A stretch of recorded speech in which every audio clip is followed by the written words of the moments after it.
हालांकि त्रेता युग में सतयुग की अपेक्षा धर्म का लोप होने पर भी इस युग की स्त्रियां अपने धर्म का पालन करती हैं।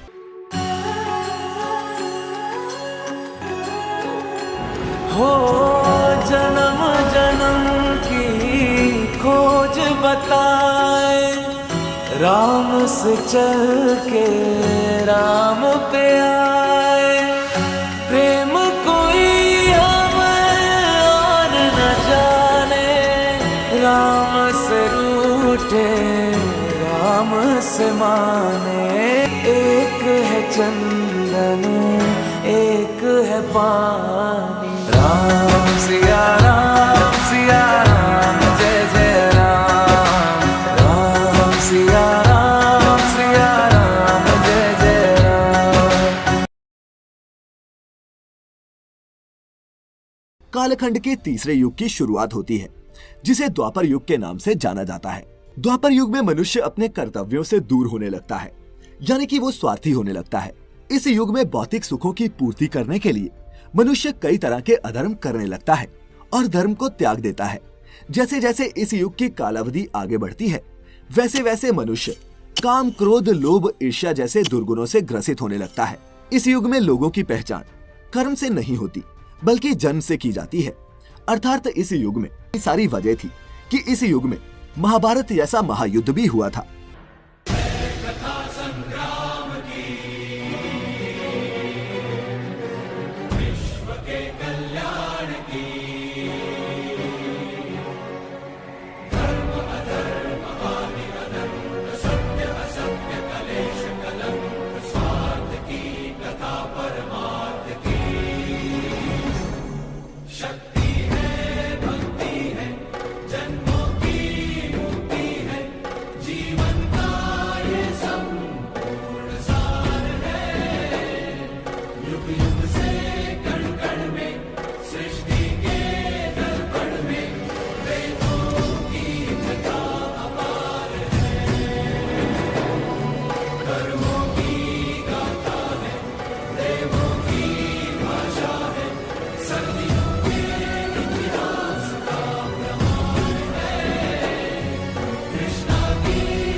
कालखंड का अंतिम युग यानी कि कलयुग आरंभ होता है।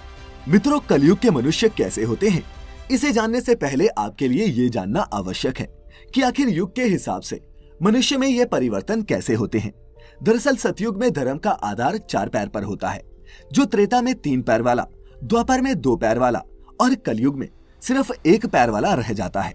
धर्म के लोप होने के कारण मनुष्यों की प्रवृत्ति में भी बदलाव होने लगता है, जिसकी वजह से मनुष्यों में युग के हिसाब से काम, क्लेश, शरीर रोग तथा द्वंद्व बढ़ने लगता है। इसी अनुपात में वेद शास्त्रों को मनुष्य त्यागने लगता है और अंतिम कालखंड यानी कि जब कलयुग आता है तो कलयुग में मनुष्य माया, असूया और तपस्वियों का वध करने लगते हैं। इस युग में मनुष्य अधार्मिक, अनाचारी, महाक्रोधी और अल्प बुद्धि वाले होते हैं। इस युग में सभी अपने कर्तव्यों से मुंह मोड़ लेते हैं, जैसे कि ब्राह्मण वेद पढ़ना छोड़ देते हैं, क्षत्रिय प्रजा की रक्षा नहीं करती। इस युग में लोग तप और यज्ञ के फल को भी बेच डालते हैं। कलयुग की स्त्री हो या पुरुष, कोई भी अपने धर्म का पालन नहीं करता। लोग एक दूसरे से लड़ने लगते हैं, एक दूसरे की हत्या करने लगते हैं।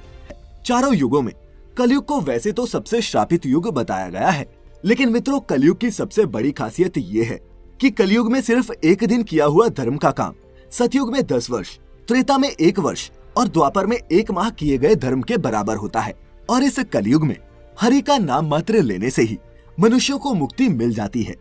फिलहाल मित्रों, युगों की ये कथा यहीं समाप्त होती है।